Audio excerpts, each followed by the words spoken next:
Today I'm gonna share my experience with my first Seiko 5 watch mod. So you can see here on the screen the watch. This was originally an SRPD 71K2, but I've replaced most of the parts of the watch. So you got the bezel insert, chapter ring there. It has some yellow marks, the dial, and the hands.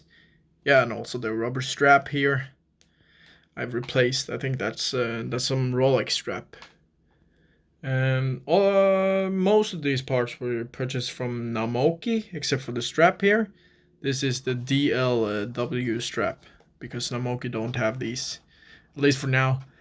My experience with the Namoki was that the shipping was super fast. It was DHL Express, so it was a couple of days, and then I got all the parts, and also the packing was pretty incredible, I have to say.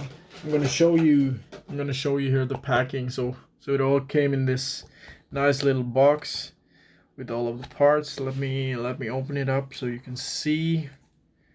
Oh, it's hard to do with one hand, but maybe just give me one sec. So here we go. Yeah, now I got the old replacement parts here, but you see all in their separate plastic bag with yeah. Here we have the sticker for the bezel insert. I haven't used that one, but as you can see, and you also got a new gasket for the bezel, which is nice, I think. And also you get this they have a pretty cool logo, so you get this sticker as well. Kind of cool. You can put it on your laptop or whatever you want. Yeah, and anything else that I needed was this watchmaker, watch modding equipment. Let me just close this. And I searched the internet and found out, I went to Amazon, and there you have so many options. And I think it's the same shit all over. It's so many things you can get here. So I just want to show you. I got this little box here, so you get a lot of tools and things. Let me open this here. Got a lot of shit. Okay, you get this one. I don't know, haven't used. So yeah, a lot of tools here, and yeah, a lot of tools here. So do you need everything? No, most of the things you really don't need. What you actually absolutely have to have is this one. At least if you're going to replace the crystal. So the crystal is this glass on top. You have to have this one. You have to press it through the watch. You have to press the crystal here out this way. And you have to press the new one in. And also it's okay to have this press if you want to press the bezel into the watch. And yeah, you can remove the bezel with this one, but I think you can use a kitchen knife or whatever you have lying around, which has this sharp, not sharp edge, but thin edge. So you can use that. Yeah. What other things do you absolutely need? You need this one. This is some cleaning the insides of the watch, because you don't want any dust or anything inside the watch when you put it back together. Yeah. And also talking about dust, this isn't the best environment, I have to say. You can see at this mouse pad, it's not the best environment to do any watch replacement or part replacement. What else do you actually need? I don't think you need anything else. Maybe this one is okay. You put it on top here, under the hands, and then you press it and drag up, so you remove the hands pretty easily. But I think you can also use this other pliers to get it out. What else? Yeah, maybe you need this one. It's to remove the back of the watch. I think you need this. I think it will be hard to do it with any other tools than this one. So that's also a point. But yeah, this is some movement holder, and this one as well. You can put the watch on there, but you really don't need it. And this one is just terrible. You can't fit the movement in here, and the crown is just going everywhere, and it's falling through this hole. Not really good. So you need this one. This, I think, was the thing I used the most. And you have these small things you can unscrew here and replace, so you have the right size. Yeah.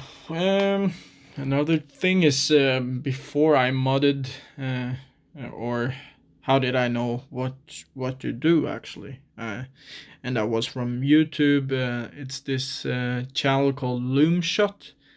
He has some amazing videos where you can learn anything that you need to start modding.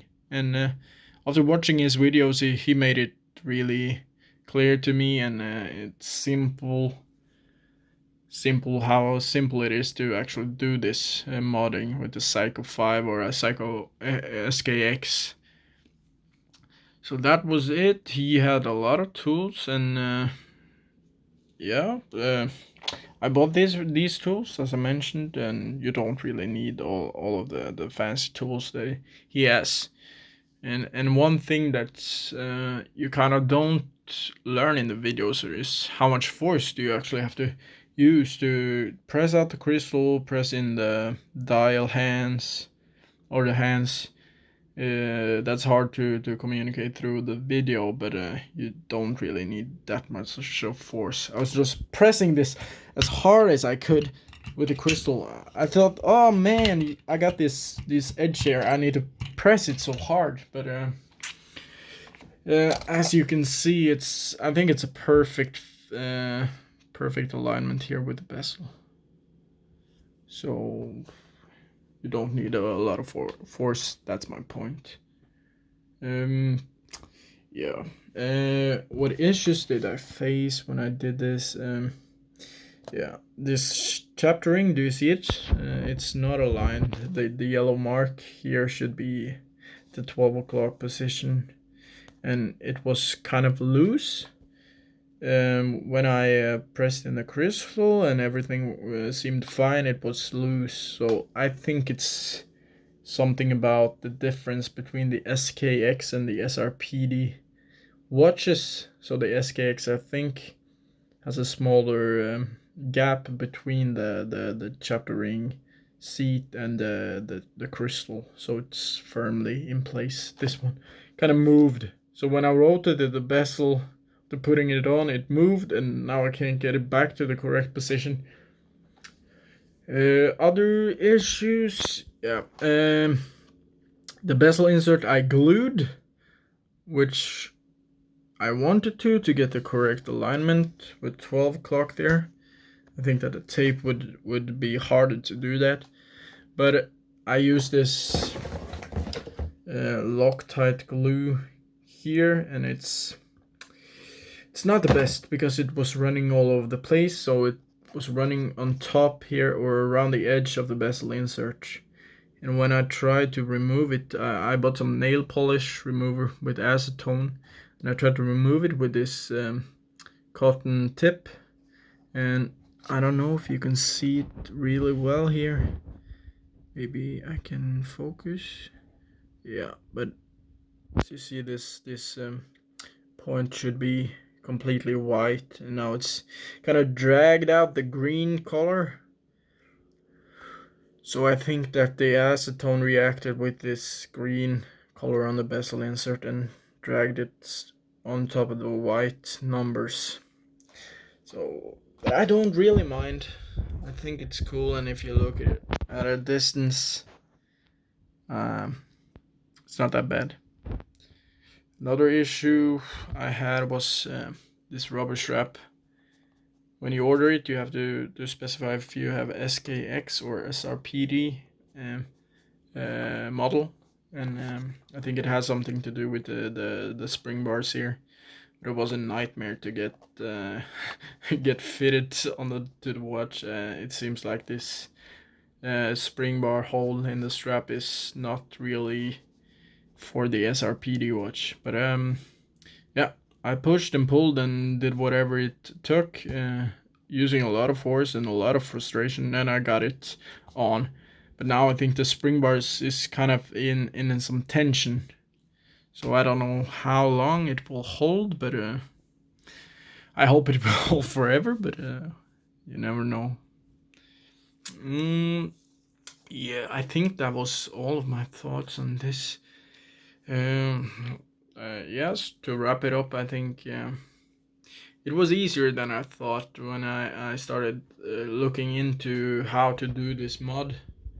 It was easier, and I was kind of afraid to damage the watch, but actually this it might be only this Seiko movement that is in this Seiko 5 SRPD watch, but I think it handles a lot of beating. It's very rugged movement, so you can do whatever you want and do mistakes and it will still work. It's running perfectly fine now, just as good as before. So I think maybe that's Seiko, or it's every single watch, but it can stand a lot of beating experimentation, if you like. Yeah. Yeah, I think I'll wrap it up there. It's kind of a long video now. I thought it would be maybe 5 minutes. Now it's longer. So I just want to thank you for your time, for watching this video, and I hope you learned something and is ready to take the step to actually mod your watch. It's a fun experience, and you will learn a lot, and maybe you can make a business out of it if you sell this or show it to your friends. Get them to pay you to do it on their watch. Yeah. Okay. Thank you, everyone. Bye bye.